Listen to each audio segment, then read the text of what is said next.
Bienvenue dans ce journal largement consacré au Danemark. Aux premières heures de ce dimanche, la police danoise a abattu un individu près d'une gare de Copenhague. Dans des échanges de tirs, l'homme a été abattu. On l'a dit, on dispose de peu d'éléments le concernant. Tout ce qu'on sait, c'est qu'il était recherché pour de possibles liens avec les fusillades de samedi, un centre culturel et une synagogue visés par des tirs à quelques heures d'intervalle. Les derniers éléments avec Florent Rodeau. La capitale danoise n'avait jamais connu cela. En l'espace d'une journée, Copenhague a été la cible de 2 attaques. Dans la nuit de samedi à dimanche, c'est une synagogue de la ville qui est visée par des coups de feu. 2 policiers sont blessés. Un civil plus sérieusement touché a lui succombé à ses blessures.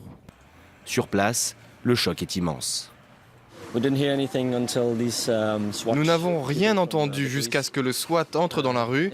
Ils étaient juste en face de nous. Ils portaient des casques et des fusils automatiques. Je n'ai pas peur, c'est juste que c'est dingue. Le sentiment que... Oui, c'est arrivé au Danemark. On avait entendu parler de Paris. Oui, c'est dingue. Il est 15h à Copenhague ce samedi lorsque la première attaque se produit. Un individu ouvre le feu au pistolet mitrailleur sur des locaux dans lesquels des dizaines de personnes se sont rassemblées. Ils assistent à un débat sur l'islamisme et la liberté d'expression. Un homme dans l'assemblée est mortellement atteint. 3 policiers qui protégeaient le site sont blessés et emmenés à l'hôpital. Parmi les personnes rassemblées dans ce lieu, l'ambassadeur de France au Danemark. Dès les premiers coups de feu, il se replie dans une autre pièce à l'abri des balles et fait savoir sur Internet qu'il est en vie.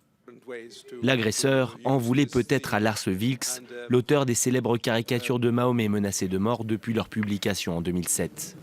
Il vit depuis sous protection policière. La police a installé des barrages un peu partout dans la ville afin de retrouver le ou les suspects.